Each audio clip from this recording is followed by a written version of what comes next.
If you are on the highways or byways heading towards Washington, D.C. for the Restoring Honor Rally, which, by the way, can be heard right here on Sirius XM Patriot tomorrow morning beginning at 10 a.m., we would love to hear from you. Right now, though, we want to hear from Darren La Sorte, NRA-ILA's Manager of Hunting Policy. Darren, good evening. Tim, good evening. How are you? I'm good, and it is a good evening. It is. Kind of an unexpectedly good evening. I did not anticipate seeing the EPA come out this afternoon and deny this petition that called for a ban on lead ammunition. Were you kind of surprised to see this? Well, let's say... Pleasantly surprised? Definitely pleasantly surprised. If it were a different administration, we wouldn't be surprised at all because the law is very clear that they cannot ban lead ammunition pursuant to the act, the Chemical Substances Control Act that they tried to ban lead ammunition under. There's a clear provision in the law that says that shells and cartridges are exempt from that act. So we wouldn't be surprised under another administration. Maybe under this administration we're surprised, but regardless, really at the end of the day today, as we were about to put another alert out to our members to have public comments submitted to the EPA to protest against this, we got the notice from the EPA that they said, as we've said all along, that they simply don't have jurisdiction over ammunition and cannot ban lead ammunition, even if they might want to. Yeah, and I guess my biggest question is, why didn't they tell us this instead of opening up the public comment period? That's a great question, and I don't have the answer to it. But what I can tell you, what I think I can tell you is that our members and gun owners around the country, hunters around the country, started calling Lisa Jackson Lee and putting some pressure on her office. And I think I would have to believe that the administration said, you know what, we've made a lot of people in this country angry over the last couple of years. We really don't need to stir the hornet's nest when it comes to gun owners. So let's just nip this in the bud, stop it now, and we'll go on and do some other business. I think that's what happened. I have a feeling that you're right. I mean, because this issue really did take off. I mean, the NRA let people know about this. NSSF let people know about this. Earlier this afternoon, I'm looking on Drudge, and Drudge has a story that's talking about the NRA's opposition to this. Weekly Standard had come out with something. U.S. News and World Report had written a story about this. I think even Slate, which is not a publication that is usually friendly to gun owners, had written about this. I mean, this issue really took off. And I'm guessing the NRA or the EPA was getting inundated, as you say, with public comments saying heck no to this petition. Yeah, and that's definitely it. And what's interesting is this all started when the Center for Biological Diversity issued a release on July 14th. And this is what they were saying in the release. They said that they were going to launch a once-in-a-lifetime campaign to ban all lead bullets everywhere in the United States. And they were attacking us throughout the release, going on to say, well, in one place they say, please donate generously today to get the lead out campaign going, and then finally say that the NRA will spend $100 for every dollar we spend. It will pull out all the stops against us. What they didn't understand, clearly, this was just a gratuitous funding campaign on their part. But what they didn't understand is that our power comes from our members, not our money. Of course, we need money to operate, but our true power comes from our members. Those members did absolutely activate, and they did hit the EPA hard, and the EPA saw what was coming. It was nothing but trouble, and they knew the letter of the law said they didn't have jurisdiction over ammunition, that they couldn't ban it even if they wanted to.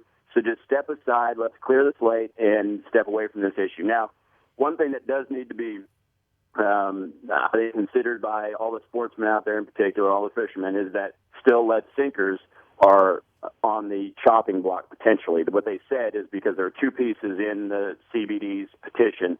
One was lead ammunition. Of course, that was the big one from our perspective. But the other one is lead sinkers for fishing.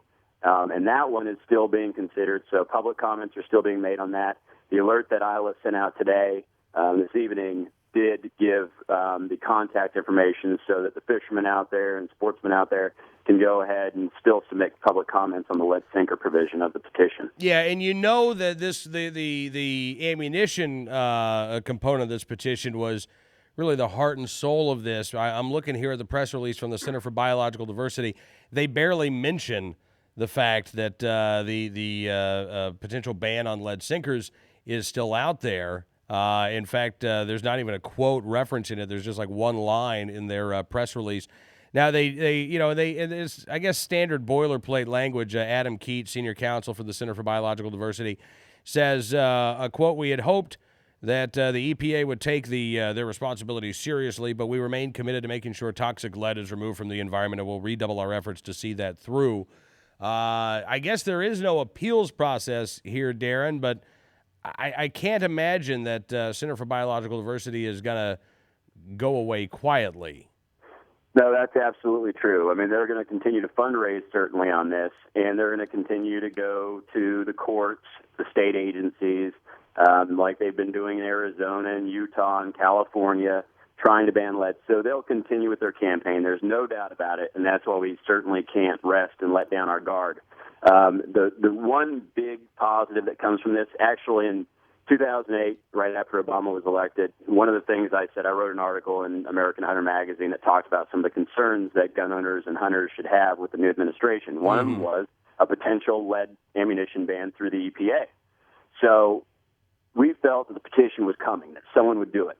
What's nice about this is now we have a letter, we have a record where the EPA has said we do not have jurisdiction over ammunition. That's a great thing because that's going to last for a long, long time. That precedent has been set. So we can't imagine that 20 years from now that another petition will be filed and the EPA will then say, oh, you know what, we were wrong. We do have jurisdiction. So there's a nice defense blanket that's been created for the EPA from that perspective, but from every state legislature, every game and fish commission in the state, the CBDs still going to be out there saying that we need to ban lead. What's interesting is they use the eagle as their primary example, and eagle populations are, no pun intended, soaring. 724% increase, the U.S. Fish and Wildlife Service says, of nesting pairs from 1981 to 2006. It's a great success story that, of course, people who buy ammunition and guns have paid for through their Pittman-Robertson excise tax monies. Absolutely. And again, it's not like the environmentalists are contributing a lot of, tax dollars to supporting the environment or conserving the environment. But they never want to bring that up, Darren. No, they don't. I mean, just through ammunition purchases alone, as NSSF has reported, $171 million toward conservation in this country. You're absolutely right that gun owners, hunters, specifically through the fees they pay for licenses and tags, pay much more for conservation than any environmentalist group or all of the environmentalist groups together will ever pay. So it's interesting that they were attacking the people, and especially going back to the eagle. The eagle was just delisted from the endangered species list about 2 years ago. They're attacking the very people who pay for the conservation that these groups say they support. So very, very interesting and hypocritical stuff. And, the science just isn't there to say that lead is a danger to wildlife populations or humans. And the CBD was arguing both points. And what's interesting is by their name, you'd think that they would be science-based. They clearly are not. There might be junk science-based, but they're not based in any sound science that has solid peer review.